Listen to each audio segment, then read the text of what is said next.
Petite balade dans le vignoble saumurois pour Alexandra et Antoine. Le plateau de Turcan domine la Loire en plein cœur du parc naturel régional d'Anjou. À quelques mètres sous eux, le domaine de la Vignole, construit à flanc de coteau au XVe siècle, et ses troglodytes, des cavernes creusées à partir du XIIe siècle pour extraire la pierre de tuffeau, emblématique de la région.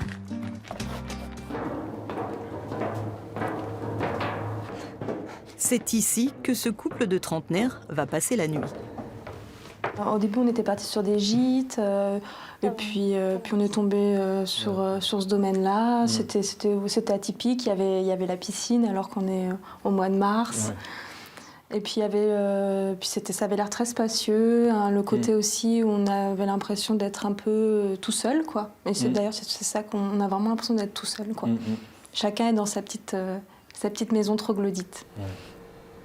Cet hôtel propose une douzaine de chambres, dont 4 aménagées dans des cavités troglodytiques. L'hôtel joue la carte du charme et de la simplicité, un voyage au centre de la Terre.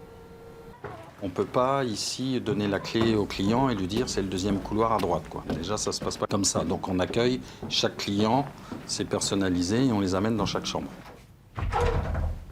Les chambres, vous l'entendez, il y a quand même une aération permanente et puis il faut chauffer également en permanence. Et même quand on ferme l'hôtel, on continue de chauffer. On chauffe un peu moins, on continue de ventiler. La pierre, ça vit, hein, ça bouge.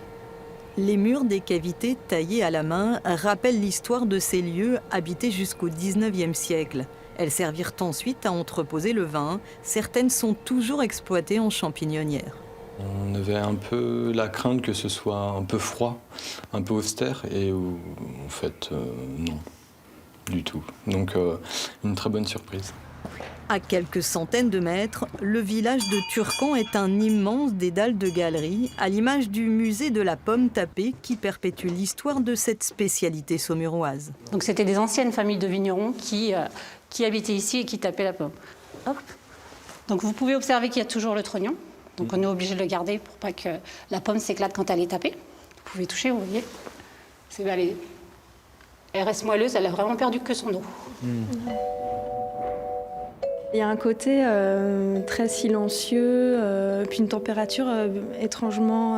je m'attendais à quelque chose de plus humide, plus froid, et en fait c'est une température... tout le temps pareil, quoi. Ouais, c'est plutôt agréable. Ouais, plutôt agréable. Et puis un petit côté grotte, un peu mystérieux, quoi. La piscine, au cœur de la pierre, est une expérience magique. Un bassin de 15 mètres de long et une eau à 27 degrés. C'était vraiment très chouette avec toutes les petites lumières. Et ça fume un petit peu parce que je pense que ça retient plus la chaleur, l'effet que ça soit dans une sorte de voûte en pierre comme ça. Ouais, c'était chouette, quoi. On fait quelques petites brasses avant d'aller se coucher.